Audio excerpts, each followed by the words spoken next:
समाज गठन गर्यौं।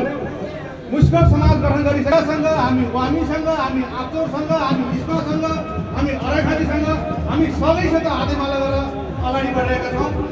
र मैले के भन्छु भने हाम्रो अस्तित्व मुस्कोटमा थियो।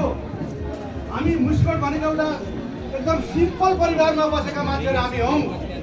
मुस्कोटमा धेरै फटागिरी चल्दैन थियो। मुस्कोटका मान्छेहरूले धेरै मुद्दा मामिला गर्दैनन्। त्यस्तोसँग हुर्केका मान्छे हौँ। आज हामी रूपन्देहीमा आएर धेरै ठाउँका मान्छेसित बस्नु परेन, तर जुनेर हिँड्नु परेन।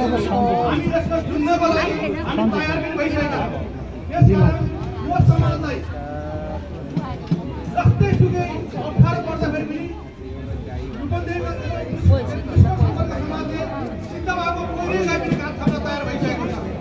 त्यसकारण तपाईँहरू भोलि बिहान अप्ठ्यारो पर्दा हजुरलाई अप्ठ्यारो पर्छ कि हाम्रो समाज गठन भएको हो। भोलि बिहान तपाईँलाई अप्ठ्यारो पर्दाखेरि यही समाज लड्छ। समाजसँग बन्छु चाहिँ हजुरले नगर्नु। समाजलाई के गर्नुपर्छ? हजुरको आफ्नो पेसा, आफ्नो व्यवसाय, आफ्नो जागिर गरिराख्नु। एक दिन समाजले बोलाएको हामीले पर्दा